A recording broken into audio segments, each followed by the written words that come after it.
It used to be the nation's major mode of transportation, but today passenger trains are not as practical for timely travel. Breanna Roy goes on special assignment to show us the rail industry still has a purpose in this country.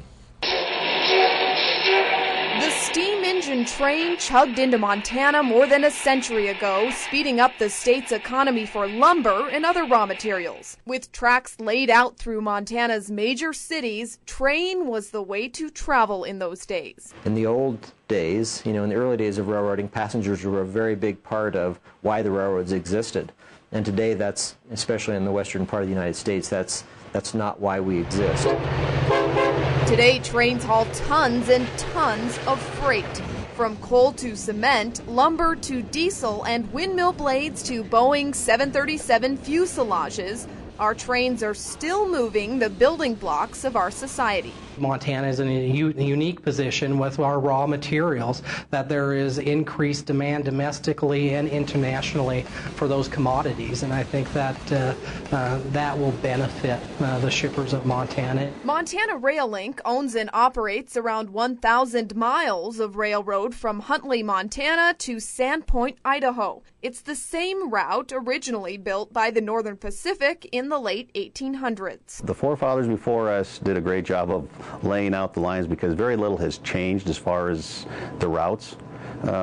We've just improved the infrastructure over the years. None of the pieces that make up today's tracks are original. Railroads constantly replace rail ties, spikes, and steel rail based on how many tons have gone over the tracks or how old the pieces are. But the tracks you see today are in the same spot and measure the same dimensions you would have seen 100 years ago. Standard gauge, 4 foot 8.5, and it's been that way for a long, long time. But once you're inside the cab of a locomotive, you can start to see just how much trains have evolved. The controls and the displays have gone digital. Like all this, whether that be the equalizing reservoir, brake pipe, brake cylinder, main, all this used to be just red and white needles on air gauges. There's a black box like on a plane, and it's just electric loop, so I could find out exactly what the engineer was doing 100 miles ago, 200 miles ago. I don't know if it would say it's as advanced as an airplane, but from a locomotive standpoint, they've come a long way. And with countless upgrades to improve efficiency, one diesel engine can pull a lot more cars.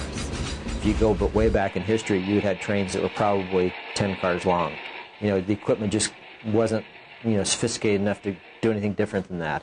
And in today's world, we have, an average train size might be 100 cars long. Even the train's signaling system has gone high-tech. Now all it takes is the push of a button. We used to physically have to throw the switch.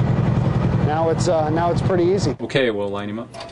An entire dispatch center in Missoula remotely controls signals across the state. More and more specialized jobs are redefining the railroader. The old stereotype of a guy who goes out and does back-breaking labor with a hammer or a shovel, those days are over. We have highly trained professionals doing very technical work. From the outside, trains still give us a glimpse of the old days, but their gradual improvements have proven to keep the railroad industry up to speed with society.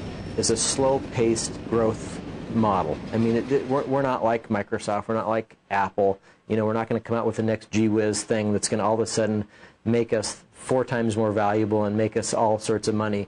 But we're going to slowly do better every year, an inch at a time. On special assignment, I'm Breanna Roy for Montana's news station. And a little train trivia on efficiency. Today's trains can haul more than a ton of freight, 484 miles on 1 gallon of diesel.